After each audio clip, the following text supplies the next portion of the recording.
Siang, kita kembali ke pertemuan kelima. Di pertemuan kelima ini, kita akan melanjutkan pembahasan mengenai asam karboksilat dan turunannya.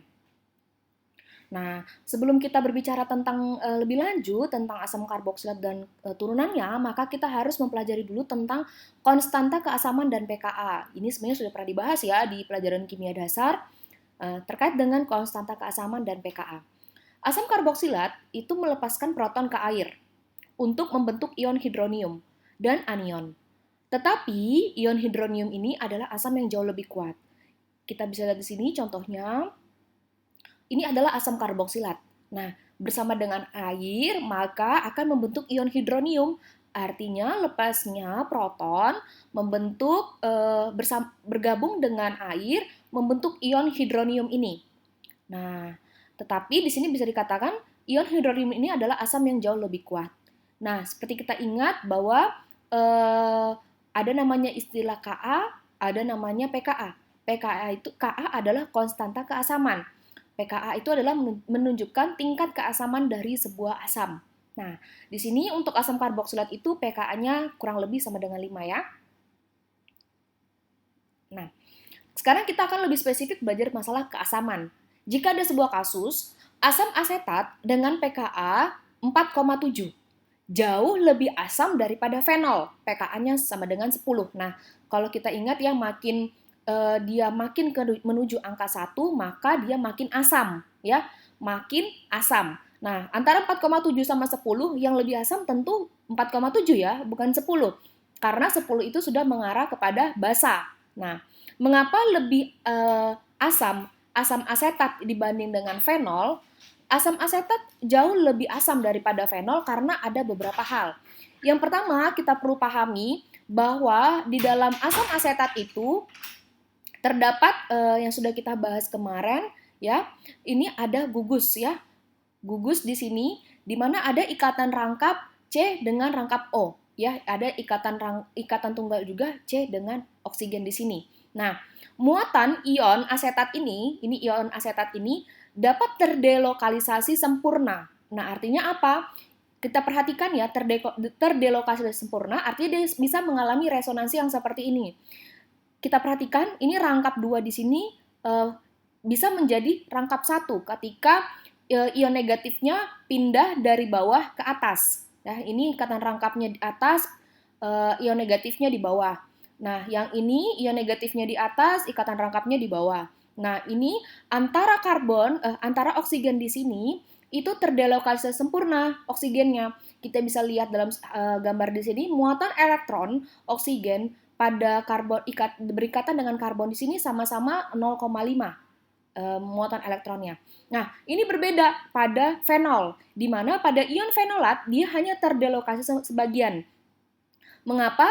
Di sini karena kita tahu bahwa oksigen itu lebih elektronegatif dibanding dengan karbon. Maka untuk resonansi yang pada posisi orto, meta, dan para ini adalah posisi hanya penyumbang tambahan. Untuk penyumbang utamanya hanya 2 ini. Nah, oleh karena itu dia hanya terdelokalisasi sebagian saja. Yaitu kita bisa lihat perpindahan ikatan rangkap antara yang sebelah kiri ini dengan sebelah kanan ya, hanya berpindah di situ saja. Nah, di sini menandakan bahwa muatan ion fenolat ini hanya terdelokalisasi sebagian. Oleh karena itu, bisa kita katakan dalam hal ini terkait dengan stabilitasnya. Nah, ini kita bisa bandingkan keasaman alkohol, fenol, dan asam karboksilat.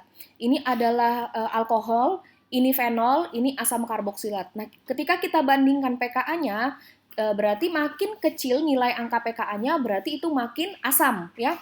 Nah, makin asam artinya apa di sini? Apa yang mengakibatkan perbedaan?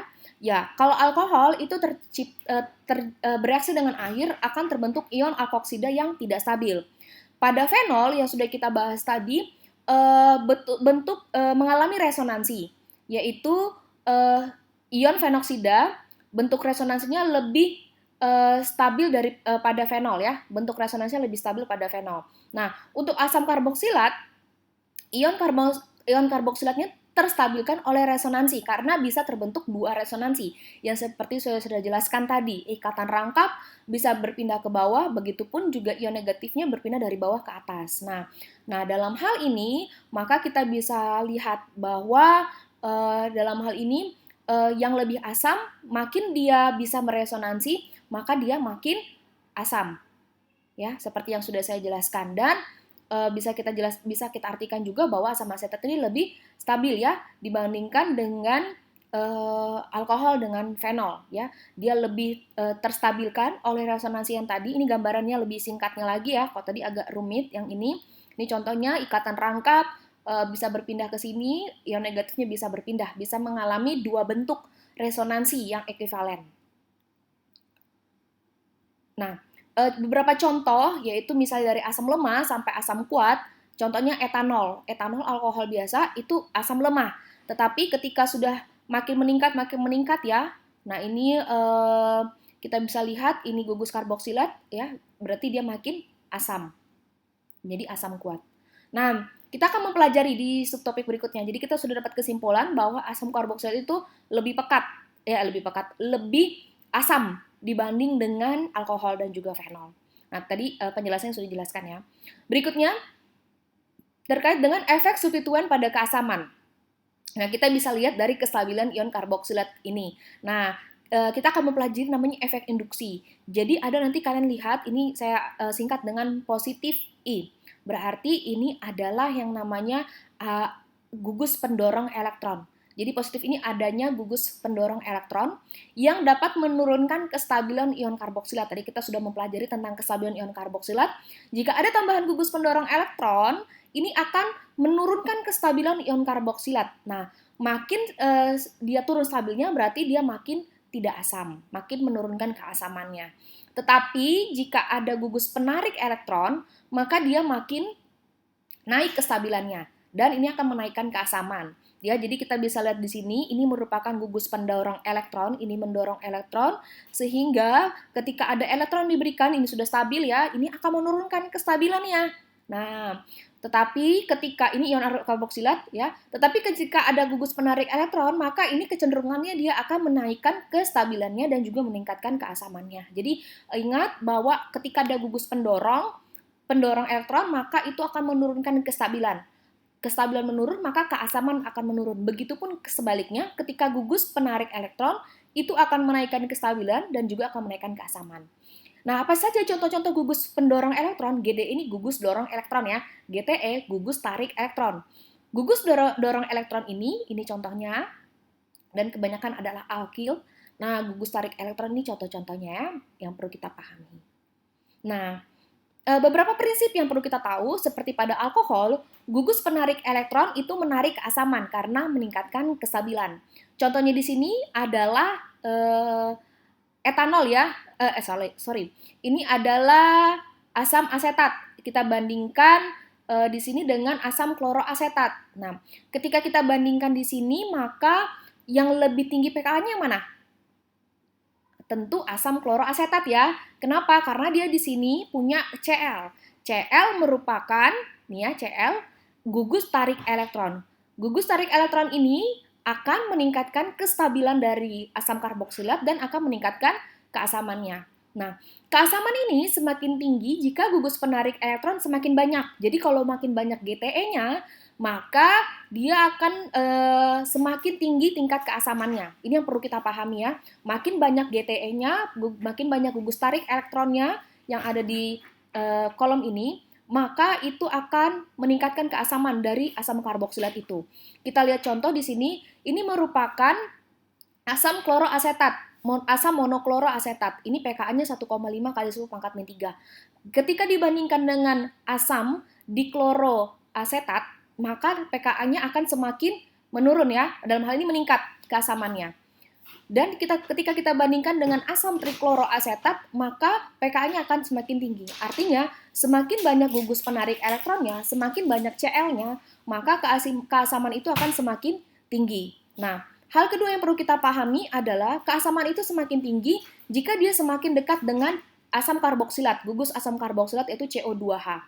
Nah, kita lihat jika Cl di sini berikat dengan CO2H, maka keasamannya akan semakin tinggi. Jika dibandingkan kedua ini ya, maka senyawa 1 dan senyawa 2, maka pKa-nya yang di sini lebih kecil ya, lebih besar dibandingkan dengan yang di sini Ka-nya. Nah, oleh karena itu konsentrasi keasaman di sini lebih besar, maka dia lebih asam.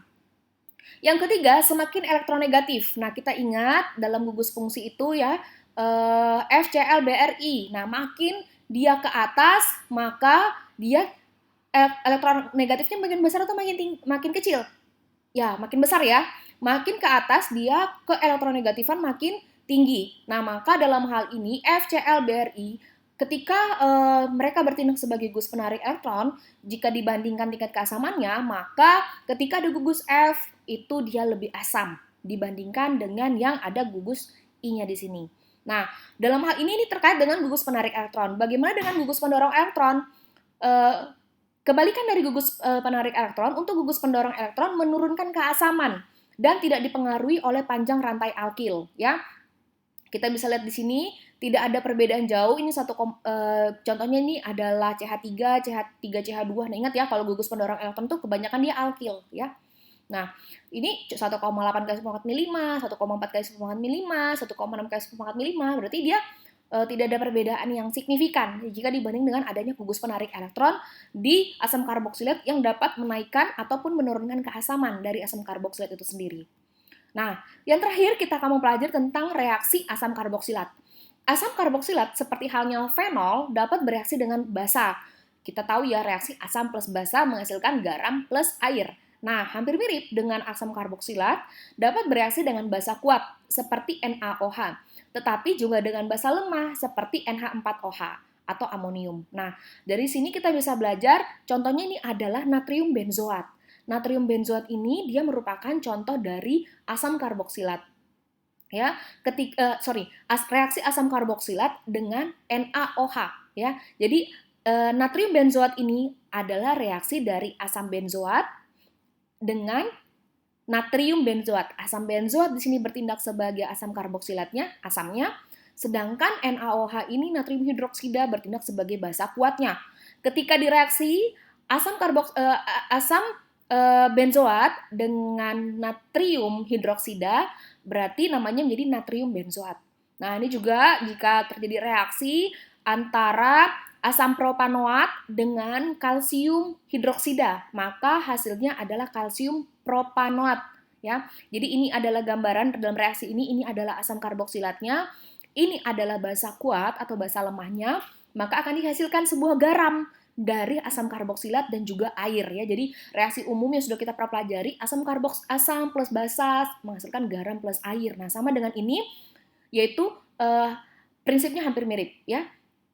Begitupun juga ketika ada garam yang dihasilkan dari asam karboksilat dengan rantai yang sangat panjang, dalam hal ini rantai asam lemak dan basa monovalen, maka akan menghasilkan namanya sabun. Nah, dalam hal ini akan terbentuk ada gugus polar yang sifatnya hidrofilik dan non-polar yang sifatnya lipofilik. Ini akan kita bahas di pertemuan yang lain ketika kita akan membahas tentang lemak ya. Baik, itu saja yang bisa saya sampaikan mengenai kelanjutan dari asam karboksilat dan turunannya. Kembali nanti sebelum memasuki pertemuan selanjutnya ataupun memasuki UTS, harap terus diulang-ulangi materi ini supaya dapat menjawab pertanyaan yang ada di UTS. Terima kasih, kiranya bisa menolong semua mahasiswa untuk mengerti materi tentang asam karboksilat dan turunannya. Salam sehat!